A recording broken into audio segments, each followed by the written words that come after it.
우리가 어제로 이제 시편 제3권을 모두 마쳤습니다. 4권과 5권이 남아 있어요.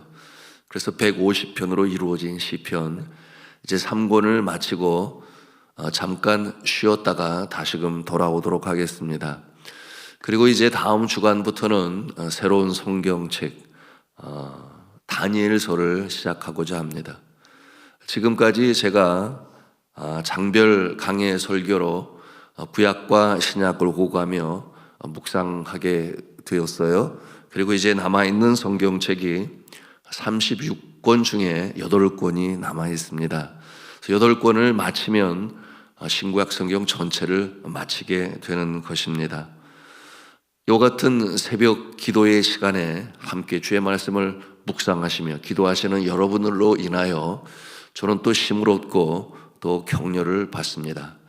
끝까지 주의 말씀을 잘 묵상하심으로 말씀의 성도, 기도의 성도 되시기를 주님의 이름으로 축원합니다. 자, 오늘 말씀은 빌레몬서예요. 빌레몬서는 사도 바울이 보낸 서신, 전체 13개 중에 한 서신이 되겠습니다. 제일 긴 서신이 로마서와 고린도 전서예요.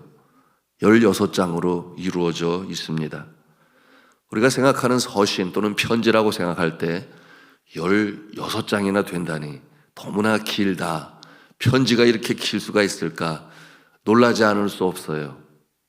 그리고 오늘 우리가 대하는 이 빌레몬서는 가장 짧은 바울의 서신이 되겠습니다. 그래서 이 빌레몬서를 대할 때는 그렇지 서신은 이 정도지 뭐 이렇게 그 길이에 대해서 생각해 볼 수 있겠는데요. 자, 오늘 성경책의 제목이 빌레몬서예요. 이 빌레몬이 무엇인가? 사람 이름이겠죠. 빌레몬에 대해서 먼저 살펴보겠습니다. 여러분이 빌레몬은 골로새 교회의 굉장히 중심적인 인물이었어요. 그는 성도를 사랑하는 신실한 주의 종이었습니다. 사도 바울의 통역자이기도 했습니다. 그는 예수님을 소개받고 구세주로 영접한 사람들, 그들을 자신의 집에 초청하여 정기적으로 모이게 하였습니다. 그의 집을 그렇게 공개하여 예배의 처소로 만들었던 것이죠. 여러분 2절 후반부에 보시면 내 집에 있는 교회에 편지하노니 이렇게 말씀하고 있습니다. 내 집에 있는 교회에게 편지하노니. 이 말씀은 이 빌레몬은 자신의 집을 예배의 처소로 그리고 나중에는 교회로 골로새 교회로 성장하는데 그처럼 자신의 모든 것을 내어놓은 신실한 주의 종이었습니다. 여러분 신약 성경에 이처럼 자신의 처소를 예배의 장소로 공개한 또 하나의 인물이 있죠. 누구겠습니까? 자주장사 루디아가 빌립보 교회를 세우는 일에 있어서 기도 처소가 없는 그 빌립보 지방에 바울에게 자신의 집을 예배의 처소로 내어 주었습니다. 마찬가지로 빌레몬은 골로새 교회가 세워지는 일에 자신의 집을 공개했던 자였습니다. 자, 그런데 오늘 말씀에 두 번째로 등장하는 인물이 있는데 그는 이름이 오네시모입니다. 여러분 이 오네시모는 이 부유한 주의 종 빌레몬의 종이었어요. 그런데 이 오네시모는 그의 주인의 이 빌레몬의 허락도 없이 그 집에서 도망쳐서 로마에 와서 거하게 되었습니다. 거기에서 누구를 만나는가? 사도 바울을 만나게 된 거예요. 그리고 사도 바울을 통하여 예수님을 믿게 되었던 것입니다. 하나님의 섭리라고 할 수 있겠죠. 그때 바울은 이 로마의 감옥에 갇혀 있었는데 제1차 투옥 기간은 비교적 자유로웠습니다. 그러므로 오늘날 이 시대의 모습으로 말한다면 가택연금 정도. 그래서 누구든지 만나고 싶은 사람을 만날 수가 있었어요. 그러므로 사도행전 마지막 장에 가서 보시면 이 사도 바울은 2년 동안 로마에서 복음을 전하는 일에 어려움이 없었습니다. 그런데 그때 바울이 전하는 이 복음을 듣고 예수를 믿었던 사람 중에 한 사람, 오네시모인 것입니다. 자, 빌레몬과 도망친 종 오네시모, 그리고 빌레몬은 바울이 잘 알고 있는, 그러므로 바울의 말씀을 들어 믿음이 성장한 빌레몬입니다. 그러므로 이 오네시모와 빌레몬과 사도 바울의 이 얽히고 설킨 이와 같은 관계, 마치 드라마의 한 장면을 보는 것 같습니다. 그런데 이 오네시모가 예수를 믿고 나니 완전히 변하게 된 것이에요. 그처럼 주인의 허락도 없이 도망친 종 오네시모, 인간 됨됨이가 별로 좋지 않을 거라고 우리는 생각할 수 있습니다. 그런데 예수를 믿고 나니 완전히 바뀌어서, 사자성어로 개과천선이라는 말이 있어요. 개과천선. 잘못된 그 길을 버리고 이제는 새로운 마음으로 착한 사람으로 다시금 태어나기를 결의하는 그와 같은 모습을 개과천선이라고 하죠. 오네시모가 그렇게 되었던 것입니다. 그래서 이제는 사도 바울의 지도를 받으면서 신앙인으로 성장하고 신실한 주의 종이 됩니다. 그래서 오늘 말씀 1장 12절에 보니까 바울이 오네시모에 대해서 뭐라고 말씀을 하는가? 그는 내 신복이라 말할 정도가 되었어요. 그러므로 골로새서에 오면 오네시모를 가리켜 말하기를 신실하고 사랑을 받는 형제, 골로새서에 그렇게 소개하고 있습니다. 그는 바울의 조력자로 사도 바울의 총애를 받는 인물이었습니다.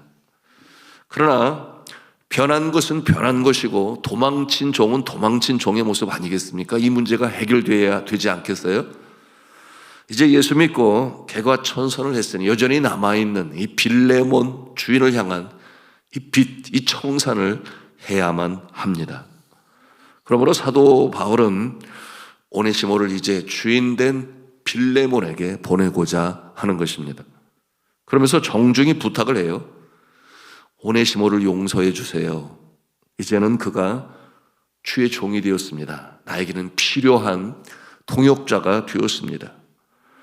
만일에 셈할 것이 있다면 내가 그 돈을 내겠습니다. 그러니 부디 사랑으로 대해 주세요. 이 사도 바울의 마음이에요. 자, 오늘 말씀 17절, 18절 말씀을 우리 같이 읽도록 하겠습니다. 시작. 그러므로 내가 나를 동역자로 알진대 그를 영접하기를 내게 하듯 하고 그가 만일 내게 불의를 하였거나 내게 빚진 것이 있으면 그것을 내 앞으로 계산하라. 사도 바울은 아주 정중히 빌레몬의 허락을 요청하고 있는 것입니다. 우리 13절, 14절 말씀을 또 읽도록 하겠습니다. 시작. 그를 내게 머물러 있게 하여 내 복음을 위하여 갇힌 중에서 내 대신 나를 섬기게 하고자 하나 다만 내 승낙이 없이는 내가 아무것도 하기를 원하지 아니하노니 이는 너의 선한 일이 억지같이 되지 아니하고 자의로 되게 하려 함이라. 아멘. 종에 대한 권한이 여전히 빌레몬에게 있습니다. 그러므로 그의 허락을 득하는 것은 당연한 거죠. 간곡히 요청을 합니다. 그리고 이 로마 옥중에서 쓴 골로새 교회에게 보내는 서신, 골로새 성도들에게 보내는 서신, 골로새서죠. 그것을 두기고를 통하여 골로새에 보내게 되는데요. 이때 이 빌레몬의 종 오네시모를 함께 보내게 되는 것입니다. 가는 길에 빌레몬에게 쓴 서신을 이제 그를 통하여 보내게 되었던 것이죠. 사도 바울의 마음에는 이 빌레몬이 이 오네시모를 용서하기를 바라는 마음이 있습니다. 또한 그렇게 할 것이다라고 하는 확신도 그에게는 있었어요. 그만큼 빌레몬은 마음이 넓고 또한 이웃을 사랑하는 신실한 주의 종임을 사도 바울은 알고 있는 거죠. 21절 말씀을 같이 읽도록 하겠습니다. 시작. 나는 내가 순종할 것을 확신함으로 내게 썼노니 내가 말한 것보다 더 행할 줄을 아노라. 내가 말한 것보다 더 행할 줄을 내가 아노라. 무슨 뜻이겠어요? 오네시모를 사랑과 용서로 대할 것을 나는 안다. 그와 같은 표현 아니겠습니까? 자, 이 한편의 드라마와 같은 오늘 성경의 내용을 보면서 우리가 얻는 교훈은 무엇이겠습니까? 그것은 첫째로 우리가 믿고 따르는 이 기독교 신앙은 사랑과 용서의 기초 위에 세워졌다라고 하는 것입니다. 사랑과 용서의 기초 위에 세워진 기독교 신앙. 여러분, 이와 같은 모습은 바로 예수 그리스도의 십자가의 사랑과 또한 그 아들을 그렇게 제물로 내어주신 하나님의 모습을 통하여 기독교 신앙은 그렇구나, 사랑과 용서의 기초 위에 세워졌구나 라는 것을 보게 되는 것입니다. 앞에서 개과천선이라는 말을 사용했어요. 새로워진다라고 하는 것은 이 사랑과 용서가 있기에 가능한 것이죠. 강압이 아니라 이 자발적인 회심이 진정한 변화를 가져옵니다. 두려움을 주고 공포감을 갖게 해서 사람을 변화시킬 수 있는가? 그럴 수 있어요. 그러나 그것은 억지로 하는 것이겠죠. 두려움에 못 이겨서. 그것이 세상 아니겠습니까? 여러분, 그와 같은 모습은 진정한 회심을 가져오지는 못해요.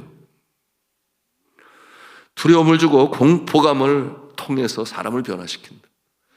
여러분, 이와 같은 내용은 전에도 나누었습니다만 과거에 예루살렘 성지를 탈환하기 위하여 십자군 전쟁이 있었고, 여러분, 그 십자군들은 여자들까지도 죽였으며 어린아이들까지도 죽였다 그랬어요. 그러므로 이슬람 세계와 기독교는 적대적 관계를 만들고 말았습니다. 여러분, 공포감을 갖게 해서 사람을 변화시킨다? 아니라는 것입니다. 예수님이 그렇게 하시지 아니하셨습니다. 나의 죄를 위하여 희생하신 예수 그리스도, 그 십자가의 사랑, 그 용서, 그 사랑을 통하여 우리의 억만 가지 죄악을 용서하시는 그 하나님 아버지의 그 사랑이 사람의 마음을 변화시키는 것이죠. 그 모습의 샘플이 우리는 돌아온 탕자의 비유를 통해서 알게 됩니다. 아버지는 집을 나간 자식이 돌아오기만을 기다립니다. 세상이 좋아서, 향락이 좋아서 그렇게 허랑방탕하여 결국 먹을 것이 없어지게 되니 그가 돼지들이 먹는 열매를 음식으로 삼았다 그랬습니다. 그때 그 비참한 신에서 비로소 자신이 어떠한 존재인지를 깨달아 알게 되는 거죠. 그래서 아버지의 집을 그리워하고 돌아오게 됩니다. 그런데 아버지의 마음은 돌아온 그에게 호통을 치지를 아니합니다. 아들이 뭐라고 고백을 해요. 그 내용이 이제 누가복음 15장 21절 이하에 있는데 제가 읽겠습니다. 내가 하늘과 아버지께 죄를 지었사오니 지금부터는 아버지의 아들이라 일컬음을 감당하지 못하겠나이다 하나, 아버지는 종들에게 이르되 제일 좋은 옷을 내어다가 입히고 손에 가락지를 끼우고 발에 신을 신기라. 그리고 살찐 송아지를 끌어다가 잡으라. 우리가 먹고 즐기자. 이 내 아들은 죽었다가 다시 살아났으며 내가 잃었다가 다시 얻었노라 하니 그들이 즐거워하더라. 여러분, 이 아버지가 아들을 꾸짖지 아니하는 이유가 무엇이겠습니까? 자신이 어떠한 존재인지, 얼마나 추악한 존재인지 스스로 깨닫고 회개하니까, 이미 회개하여 완전히 그 마음이 새로워지게 되었으니 그러니 다시는 뭐라고 하지를 아니합니다. 자, 성도 여러분, 회개할 때 용서가 임하고 회개할 때 은혜가 임하는 줄로 믿으시기를 바랍니다. 우리 하나님은 회개하는 자를 그렇게 끌어안으십니다. 그것이 예수님께서 들려주신 이 탕자의 비유인 것이죠. 그리고 하나님께서는 다시금 그 풍성한 관계를 회복시키십니다. 자, 두 번째로 우리가 배우는 영적 교훈이 있습니다. 그것은 우리 하나님은 어떠한 기구한 인생도 그 운명을 새롭게 바꾸시는 사랑의 하나님이시요 또한 능력의 하나님이시라고 하는 것입니다. 오네시모는 종이라고 그랬어요. 그 당시 종의 신분과 여러분, 그 존재는 그야말로 보잘것없습니다. 여러분, 어떠한 역사학자가 얘기를 했죠. 집에서 키우는 가축도 주인의 필요를 위해서 사용하고 집에서 함께 사는 종도 주인의 필요를 위해서 사용하는 것인데 다를 바가 없다. 가축과 다를 바가 없는 존재 종. 오직 한 가지 더 유리한 것이 있다면 의사소통이 되는 것뿐이다. 그랬어요. 말이 통한다 그 말이죠. 여러분, 이처럼 종의 모습은 주인에게 속한 소유물과도 같은 존재. 여러분, 복종하지 아니할 때에 노예를 때려서 죽어도 여러분 법에 저촉되지 아니했어요. 그런데 오네시모가 예수를 믿게 되니 그의 인생의 운명이 바뀐 것입니다. 사도 바울이 오네시모의 주인인 빌레몬에게 그가 영적 스승임을 누가 알았겠습니까? 여러분, 빌레몬의 영적 스승이 사도 바울이에요. 하나님의 섭리는 이렇게 예상치 못한 상황 가운데 일어나고 있음을 우리가 대합니다. 여러분, 하나님의 섭리는 너무나 놀랍지요. 이와 같은 모습은 기독교 역사 가운데 또 예수님의 제자들 중에서도 마찬가지예요. 여러분, 시몬이라고 하는 이름의 뜻이 무엇이냐 하면 연약한 갈대 그런 뜻도 있고, 또 어떤 곳에서는 바람에 날리는 광야의 모래와 같은 그와 같듯이 시몬이라는 이름의 뜻인데 그 이름을 바꾸세요. 어떻게 바꿉니까? 게바라 하리라. 게발은 헬라어로 베드로가 되죠. 베드로. 바위란 뜻을 가지고 있습니다. 바람에 날리는 먼지가 바위가 되듯이 여러분, 주님이 함께 하시는 인생, 여러분처럼 놀랍게 변화되어 하나님의 사랑받는 존재가 됨을 믿으시기 바랍니다. 그러므로 그는 고기를 낚는 어부에서 사람을 낚는 어부, 놀라운 운명의 변화가 있었습니다. 여러분, 우리에게는 안악골의 깡패라고 불리우는 선교사를 그렇게 핍박하던 김익두라고 하는 그가 변하여 삼천리 강산의 복음을 전하는 신유의 은사자가 될 수가 있었던 것이에요. 20세기 최고의 변증신학자로 알려진 C.S. 루이스라고 하는 분이 있는데요. 그는 캠브리지와 옥스퍼드의 영문학자요, 그리고 교수요, 영문학자 교수로, 또한 우리에게는 변증학자로 잘 알려져 있습니다. 나니아 연대기라고 하는 영화로 만들어져서 가족 영화로서도 그의 작품이 우리에게 소개되고 있는데요. 여러분, C.S. 루이스는 성공회의 신자로 있다가 무신론자로 돌아섰습니다. 논리를 앞세워 하나님이 없다고 주장을 했어요. 그는 학자답게 19세기 합리론, 그런가 하면 진화론, 비교, 종교론, 프로이드주의, 시대주의, 회의주의, 낭만주의를 다 섭렵하면서 따라갑니다. 그러나 그의 기대는 모두 실망으로 변합니다. 세상 사람들은 어떠해요? 단순히 한쪽 면만 보거나 대충 이해하고 넘어가는 그 모습으로 인하여 사상에 자신의 마음을 빼앗기지만, 그러나 이 똑똑한 C.S. 루이스는 그 같은 모든 것을 섭렵하면서 결국 진리는 없구나라는 것을 깨달아 알게 돼요. 오늘날 이 시대의 젊은이들이 고등학교를 졸업하고 대학에 가면 교회에 나오는 것을 과거처럼 하지 않는 모습들을 봅니다. 세상 풍조의 마음을 빼앗기는 거예요. 새로운 것들이 너무나 좋아서 젊은이들은 새로운 것을 항상 추구하지요. 제가 그런 모습을 우리 청년들 가운데서도 봅니다. 그렇게 열심히 교회를 봉사하고 단기 선교에 참여하고 그러다가 몇 번 반복이 되고 지속이 되니까 사랑의 연탄 나눔도 마찬가지예요. 그렇게 뜨거운 열정을 가지고 진행을 하다가 몇 번 반복하게 되니까 열기가 식어지는 모습. 저의 포인트는 무엇인가 하면 항상 새로운 것을 구가하는 젊은이들의 특징을 가지고 있어요. 그래서 대학에 들어가면 철학 사상에 빠지고 세상 풍조의 마음을 빼앗기고, 여러분, 이 C.S. 루이스는 그와 같은 모습에 결국 발견한 것이 무엇이냐? 세상에 그렇게 논리 정연한 사색과 사상도 결국 진리가 없구나. 그러므로 다시금 돌아오게 되죠. 여러분, 우리 청년들이 그럴 수 있기를 간절히 바랍니다. 정말 그러기를 바랍니다. 그가 쓴 책인 예기치 않은 기쁨이라는 책에서 C.S. 루이스는 그의 회심을 이렇게 기록했습니다. 헤딩턴 언덕으로 올라가는 버스 안에서 눈사람이 녹아 내리듯 나는 하나님을 받아들이게 되었다. 조금씩 녹아내리던 그의 의심은 1929년 트리니티 학기에 완전히 녹아내렸습니다. 그러므로 오직 진리는 하나님밖에 없다, 예수님밖에 없다.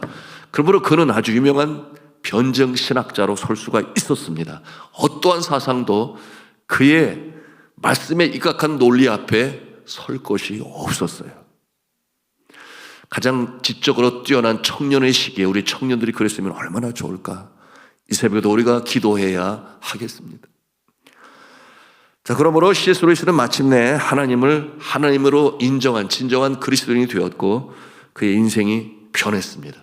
그러므로 쉽고 재밌고 단순하게 기독교의 진리를 전하고, 그리고 다양한 사상의 눈이 어두운 자들을 다시금 기독교 신앙으로 귀하는 일에 그의 저서들과 그의 가르침은 얼마나 큰 힘과 능력이 되는지 몰라요. 자, 말씀을 맺습니다. 자, 성도 여러분, 예수 그리스도는 우리의 소망이 되십니다. 이처럼 운명을 바꾸고 진정으로 회심한 자를 완전히 새로운 인생으로 변하게 하는 이 역사를 우리는 빌레몬서를 통해서 보는 것입니다. 여러분, 이처럼 변화시키시는 주님의 은혜는 오늘도 역사하고 있습니다. 우리가 진정으로 회심하고 주 앞에 똑바로 설 때에 여러분, 한 사람의 존재로 말미암아 우리의 주변이 변하게 되니 그것이 주님이 바라시는 것입니다. 여러분, 한 사람의 존재로 가정의 평안이 회복되기를 축복합니다. 여러분, 한 사람의 변화로 말미암아 여러분의 일터가 새로워지기를 주님의 이름으로 축원합니다. 여러분, 한 사람의 변화로 말미암아 여러분 자신에게는 하늘의 복이 임하고, 여러분 어디에 가든지 누구를 만나든지 무엇을 하든지 주의 복이 되시는 복된 인생으로 승리하며 나아가시기를 저는 주 예수 그리스도의 이름으로 축원합니다.